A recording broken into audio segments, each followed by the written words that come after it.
Alright, so you can see I've got the top sectioned off and clipped away. And what I'm doing is I'm cutting the underneath. It's going to be disconnected from the top to the right side. And what we want to do is layer the right side nice and tight so that when that top part hangs over, it's not full and fluffy. We want to keep it lean and sleek. So by layering this right side nice and flat and then disconnecting it, it's going to let the top hair lay down nice and sleek.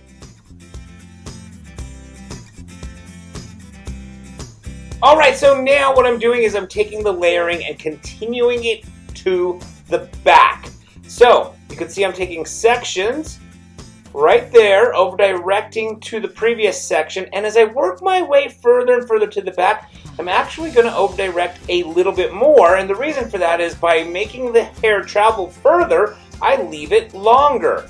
When you have to pull hair far away from its original location to cut it, the further you pull it away from its original location, the shorter, or I should say, the less you're going to end up cutting off, which leaves it longer. The closer you cut it to its original location, the shorter it becomes. So, I'm going to start over directing the back to leave length. But, as you can see, I have now brought the top down, and I'm simply cutting the outline, the length of the top. This is the part, obviously, that's disconnected.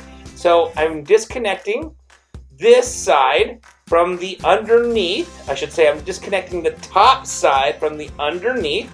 And then from there, I'm going to blend the back top with the back. So it's only going to be disconnected on this right side underneath, just above the ear. Everywhere else, it's going to blend.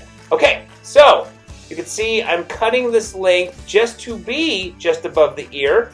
You can pick and choose wherever you want that length to sit. In this particular case, we want it to be just above that ear. And again, carrying on the sections in the back. And you can see right here, I'm slightly over directing to the right to just leave the center a little tiny bit longer, just where the occipital bone is. I like to leave the hair a little bit longer by the occipital bone so that it hides the bone. What we don't want to do is create this really short shape in the back where you have a flat crown that sticks out where the occipital bone is and then tapers down to the neck, because then it makes the head look like it's pointy in the back. We want to create a nice soft shape by leaving above the occipital bone a little bit longer.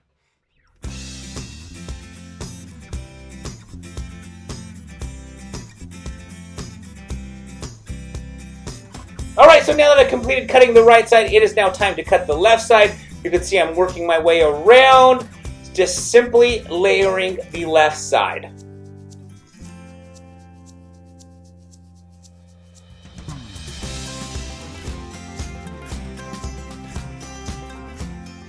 Alright, so now it is time to layer the top. You can see the hair has been dried. And what I'm doing is I'm taking sections of the top, combing them straight up, and cutting the top a little bit shorter, just layering it so that it's nice and light and has a movement and is not going to be heavy and flat.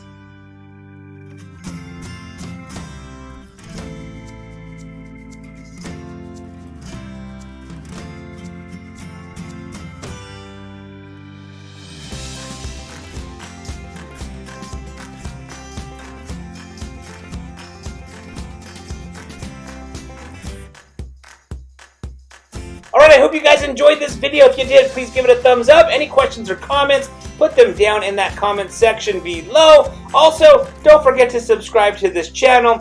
And as always, I want to thank you guys for watching.